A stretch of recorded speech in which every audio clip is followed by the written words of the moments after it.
All right, hello friends, welcome to आर्स का YouTube channel. मेरा नाम है आयुष राठी और आज हम लोग इस वीडियो में बात करने वाले हैं वीआईटी के री एग्जामिनेशन के बारे में। वीआईटी की तरफ से ऑफिशियल ईमेल आप सारे बच्चों को आ चुका है कि आप लोगों का री एग्जामिनेशन होने वाला है। उसके बारे में हर एक डिटेल हम लोग समझेंगे इस वीडियो में। और भी बहुत सारी मेरे को बात करनी है इस पूरे के पूरे सीरीज से रिलेटेड, इस जो डिसीजन निकल करके आया इससे रिलेटेड। तो जल्दी से इस वीडियो को लाइक करके चैनल को सब्सक्राइब करके AR स्क्वाड का हिस्सा बन जाओ। उम्मीद करते हैं कि आपको ये वीडियो पसंद आएगी।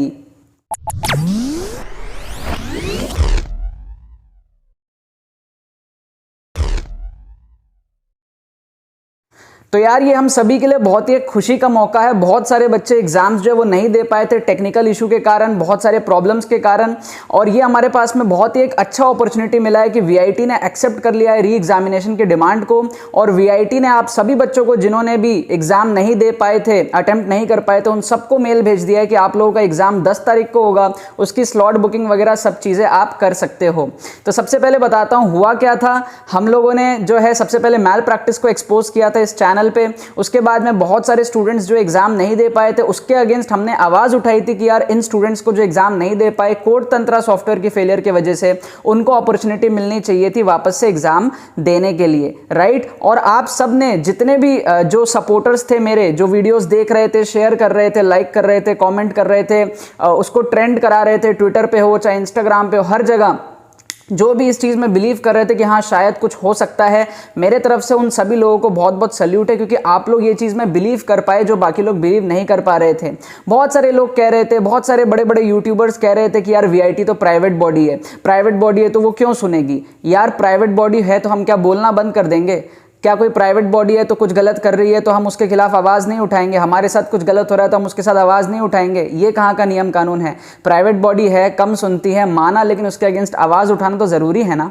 काफ़ी सारे बच्चे, काफ़ी सारे हेटर्स ये कह रहे थे कि मैं ये पैसों के लिए कर रहा हूँ, व्यूज़ के लिए कर रहा हूँ, अर्निंग्स के लिए कर रहा हूँ। तो आप लोगों को मैं बता दूँ, मेरे पिछले महीने की जो टोटल अर्निंग थी यूट्यूब की, टोटल अर्निंग की मैं बात कर रहा हूँ, वो थी $200। और अगर मैं सिर्फ वीआईटी की वीडियोस की बात करूँ, है ना, जो वीआईटी की जो वीडियोस बनी, जो ये सारे वीडियोस बनी है, जो मैल प्रैक्टिस के ऊपर वीडियोस बनी, जो एग्जाम रिव्यूज की वीडियोस बनी है, उसको मिला करके टोटल अर्निंग सिर्फ $100 है। तो अगर आप 200 को भी ले लो, पूरे महीने की चैनल की जितनी वीडियो मैंने पूरे 4-5 साल में बना रखी है उस पर भी व्यूज आते रहते, पुराने वीडियोज में भी, तो सब कुछ मिला के $200 की जो है पिछले महीने की मेरी अर्निंग थी, विच इज इक्विवेलेंट टू 14-15 हज़ार रुपए।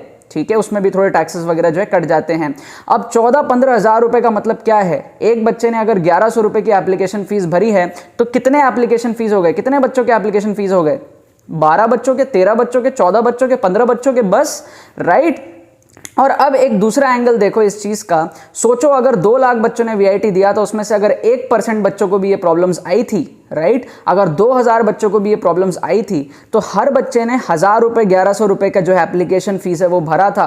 दैट इज इक्विवेलेंट टू, अगर आप प्रोडक्ट करोगे तो 2000 into 1000, that is like 20 lakh से भी ऊपर।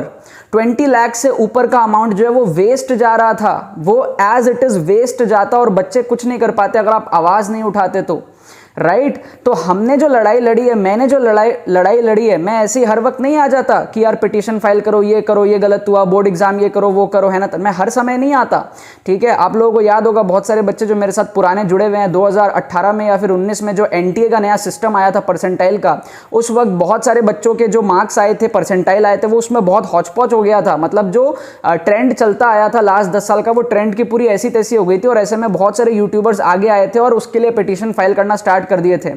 पहले एक एग्जाम होता था जेईई मेन का, फिर 2 एग्जाम होना स्टार्ट हुआ था, बेस्ट ऑफ 2 लिया जाने वाला था, और बेस्ट ऑफ 2 लेने की वजह से ज्यादा रैंक पे भी कम परसेंटाइल बन रही थी। ऐसे में बहुत सारे लोगों ने बहुत पिटीशन फाइल किए थे, कभी कुछ नहीं हुआ। मैं सब चीज के अगेंस्ट था।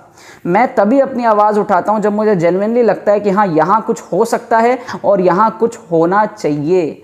लास्ट ईयर भी जब मैंने पोस्टपोनमेंट के अगेंस्ट आवाज उठाई थी, 2020 में पोस्टपोन हुआ था, लेकिन फिर जब सेकंड टाइम पोस्टपोन होने की बात थी, मैंने वीडियोस बनानी बंद कर दी थी। बाकी सारे बड़े बड़े यूट्यूबर्स आ गए थे पोस्टपोन पे वीडियोस बनाने के लिए, और लास्ट में पोस्टपोन नहीं हुआ था, सारे बच्चों की लग गई थी। मैं कभी भी ये नहीं चाहता कि आप लोगों का टाइम वेस्ट हो। मैं हमेशा वहीं हाथ मारता हूं जहां पर मुझे लगे कि हाँ यहाँ कुछ हो सकता है, और यहाँ कुछ होए तो बच्चों का सच में बहुत ज्यादा भला हो सकता है। मतलब दोनों तरीके से, बच्चों का भी भला हो और सामने से भी डिसीजन आने की चांसेस हो। यहाँ मुझे 100% लग रहा था कि यार डिसीजन यहाँ पर कुछ आना चाहिए। मैं आपको लॉजिक बताता हूँ क्यों। क्योंकि अगर यहाँ पर डिसीजन नहीं आता तो बच्चे बहुत ज़्यादा जो है नेगेटिव सोच रहे थे कॉलेज के लिए, और अगर कॉलेज से कोई भी रिप्लाई नहीं आता तो बहुत सारे बच्चे जो उम्मीद लगा के बैठे थे कि हम इस कॉलेज में जाएंगे, वो जो होप है वो छोड़ देते। अगर वो होप छोड़ देते तो इससे कॉलेज को भी नुकसान होता है, क्योंकि उनके एडमिशंस लॉन्ग टर्म में जो है, जब आप ही तो बच्चे हैं ना जो एडमिशन करने जाओगे, तो अगर कॉलेज ने आपको एग्जाम देने का ही मौका नहीं दिया तो ये इफेक्ट उनके एडमिशंस में भी पड़ता, राइट। तो आज जो 1100 रुपए आप लोग बचा रहे हो, एडमिशन की एक बच्चे की फीस कितनी आपको पता है? लाखों रुपए हैं, ठीक है। तो वो जो बड़ी लॉस है वो बचाने के लिए कंपनी, जो यूनिवर्सिटी है, वो जरूर चाहेगी कि ये जो है सारे बच्चों को एग्जाम देना चाहिए, क्योंकि इसमें रेपुटेशन का सवाल होता है और कंपनी खुद के अंदर भी होता है, यूनिवर्सिटी के खुद के अंदर भी होता है कि यार हम क्या कर रहे हैं। एक यूनिवर्सिटी है ना, एजुकेशनल यूनिवर्सिटी है, तो कहीं ना कहीं उनके खुद के अंदर भी कुछ वैल्यूज तो होंगी ना कि यार गलत हुआ है, राइट। तो फर्क नहीं पड़ता प्राइवेट बॉडी हो गवर्नमेंट बॉडी हो, आपको आवाज उठानी चाहिए लाइफ में। कभी गलत हुआ है तो एक आपके साथ गलत हुआ, चलो छोड़ दिया, 1100 रुपए की बात है। सबके साथ गलत हो रहा, उसके बाद भी चुप बैठोगे तो आप यार, ये तो फिर गलत बात है ना यार। फिर तो आप डरपोक हो, आप तो आवाज उठाने से डरते हो।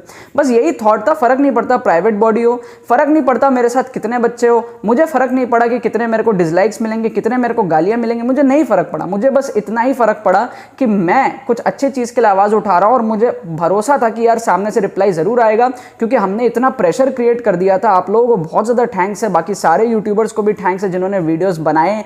बहुत सारे लोगों ने हेट भी करा, बहुत सारे लोगों ने सपोर्ट भी करा। थैंक्स है उन सब लोगों को जिन्होंने सपोर्ट करा। बहुत सारे लोगों ने इंस्टाग्राम में इन्फ्लुएंसर्स को भेज के उनसे शेयर करवाए। सब लोगों को बहुत थैंक्स है। इन सब के वजह से जो एक प्रेशर क्रिएट हुआ, आप सब ने ईमेल्स भेजे, इतने ईमेल्स भेजे कि ईमेल्स जाने बंद हो गए थे। आप सब लोगों ने जो प्रेशर क्रिएट किया ना, इसके वजह से यूनिवर्सिटी को डिसीजन लेना पड़ा कि यार ये इतना माहौल ऐसा बन गया है, तो अब तो बच्चे आएंगे ही नहीं एडमिशन लेने के लिए। बच्चे आएंगे नहीं एडमिशन लेने के लिए तो लॉन्ग टर्म में करोड़ों का नुकसान होगा। तो करोड़ों का नुकसान को बचाने के लिए यूनिवर्सिटी ने डिसीजन लिया कि भाई सबको एग्जाम देने दो, एक फेयर अपॉर्चुनिटी सबको मिलनी चाहिए। इस चीज को आप समझ रहे हो? तो हमेशा लाइफ में क्या करना है? आवाज उठाना है, खुद पर भरोसा रखना है। कुछ गलत हुआ है तो उसके अगेंस्ट आपको आवाज उठानी है, ठीक है। ये एक बहुत बड़ी अपॉर्चुनिटी होती है कि एग्जाम है, मजाक नहीं है। आपका IIT NIT में नहीं होगा तो VIT बचेगा आपके पास में, है ना। जो प्राइवेट कॉलेजेस में अच्छे हैं उनमें एक VIT आता है, और IIT नहीं हुआ तो फिर क्या करोगे? साल बर्बाद आपका। बहुत सारे आप में से ड्रॉपर्स हैं, तो ड्रॉपर है तो क्या करोगे? फिर एक साल और बर्बाद करोगे। अगर इस साल भी आपका IIT NIT नहीं हो तो क्या बोलोगे घर में आप लोग, है ना। प्रॉब्लम में फंस जाओगे, है ना। बहुत सारे बच्चे बोले हमारा तो एग्जाम अच्छा चला गया। बात ये नहीं थी कि सब एग्जाम देते तो और बढ़िया होता, लेकिन मैल प्रैक्टिस वगैरह जो हुई थी, बहुत सारे लोग चीटिंग करके अच्छा रैंक ले आएंगे, बट ठीक है। बात ये थी कि सब एग्जाम ना भी दे, कम से कम उनको तो देने का मौका मिले जिन्होंने दे ही नहीं पाए सर्वर इशू की वजह से, जो दे ही नहीं पाए कोड तंत्र एप्लीकेशन फेलियर की वजह से। ये बात थी यार, ठीक है। खैर एनीवेज यार, डिसीजन आ गई है। आप लोग स्लॉट बुकिंग जा करके कर लेना, है ना। लिंक वगैरह आपको ईमेल में दिया हुआ है। 10 तारीख को आपका एग्जाम है, 9 तारीख को आपका मॉक टेस्ट हो जाएगा। AI प्रॉक्टर्ड मॉक टेस्ट होगा। कोई चीटिंग वगैरह करने का यार मत करना, ठीक है। पता चला फिर से मैं टेलीग्राम में जा रहा हूँ, मैंने सारे ग्रुप से मैं बाहर आ चुका हूँ, है ना। पता चला फिर से मैं 10 तारीख को वीडियो बना रहा हूँ पेपर लीक की, ठीक है। खैर अब हो भी जाए पेपर लीक तो मुझे फ़र्क नहीं पड़ता, मैं नहीं बनाऊंगा, है ना। बट मैं अब बहुत खुश हूँ यार, दिल से बहुत अच्छा रिलैक्स्ड फील हो रहा है मेरे को कि मैंने कोई चीज़ के अगेंस्ट आवाज़ उठाई, इस लेवल पे आवाज़ उठाई, ठीक है। ये कोई आसान चीज़ नहीं होती, तुम समझो। बहुत मुश्किल से मैंने आवाज़ उठाई है। It is not a very, क्योंकि यहाँ पर मेरे पास एक प्रूफ, एक जस्टिफिकेशन होना बहुत ज़रूरी है। अगर मैं ऐसे ही कुछ भी बोल दूँ ना तो मेरे ऊपर ही केस हो जाएगा डिफेमेशन का, ठीक है।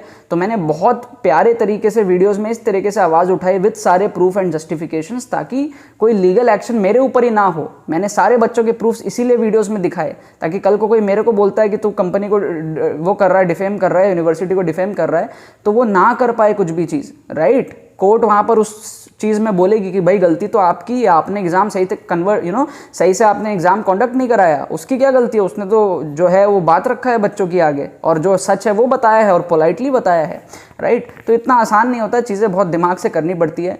अब यही है ना। जितने भी लोग समझे इस बात को उनको मेरे तरफ से थैंक यू है, जो नहीं समझे उनको मेरे तरफ से उनको भी थैंक यू है यार, क्योंकि आप लोगों की वजह से वीडियोस वायरल हुई। आप लोगों ने डिसलाइक कराने के लिए वीडियोस को वायरल करा, जिसकी वजह से बात और ज़्यादा ट्रेंड हुई और ये डिसीजन VIT को आखिरकार लेना पड़ा। मैं चाहता हूँ कि ये जो न्यूज़ है VIT ने री एग्जामिनेशन के लिए अनाउंसमेंट कर दिया है, इसकी भी न्यूज़ सब लोग बनाएं, सारे जो यूट्यूबर्स है वो इसके ऊपर भी वीडियोज़ बनाएं, ज़रूर से बनाएं, ताकि ये चीज़ सबको पता चले कि हाँ ऐसा होता है, प्राइवेट बॉडी हो गवर्नमेंट बॉडी हो, ऐसा होता है। मुझे बहुत गंदा लग रहा था, कुछ यूट्यूबर्स ऐसा कह रहे थे कि प्राइवेट बॉडी है कुछ नहीं सुनेगी। बच्चे आके कमेंट में लिख रहे थे सर कुछ नहीं होगा, रिकॉन्डक्ट नहीं होगा, आप बताइए रिजल्ट कब आएगा, प्राइवेट बॉडी है नहीं सुनेगी। ऐसा नहीं होता यार, ऐसा नहीं होता यार, लाइफ में ऐसा नहीं होता। ऐसा थप्पा मत लगा दो हर चीज़ के ऊपर कि तो प्राइवेट है ये नहीं सुनेगी, ऐसा कौन सा रूल है? ये सब आपके दिमाग का परसेप्शन है, हर कोई सुनता है अगर आप उसको सुनने पे मजबूर कर दो तो। ठीक है, आई होप आपको ये वीडियो और ये पूरी की पूरी सीरीज़ पसंद आई होगी। मेमोरीज़ है ना, VIT 2021 की मेमोरीज़ नाम से प्लेलिस्ट है पूरी अलग से मेरे चैनल पे, उसको जा करके आराम से देख सकते हो आप लोग। 2030 में भी देखोगे तो आपको मज़ा आ रहा होगा। इस वीडियो को लाइक करना मत भूलना, शेयर करना मत भूलना, और इस वीडियो को बाकी मतलब क्या बोलूँ मैं, मतलब भूल गया मैं। इस वीडियो को लाइक करना मत भूलना, शेयर करना मत भूलना बाकी सारे फ्रेंड्स के साथ में, ताकि वो भी इस प्लेटफॉर्म का मज़ा उठा सके। बाकी तो बहुत बहुत धन्यवाद इस वीडियो को देखने के लिए, बने रहिए यार।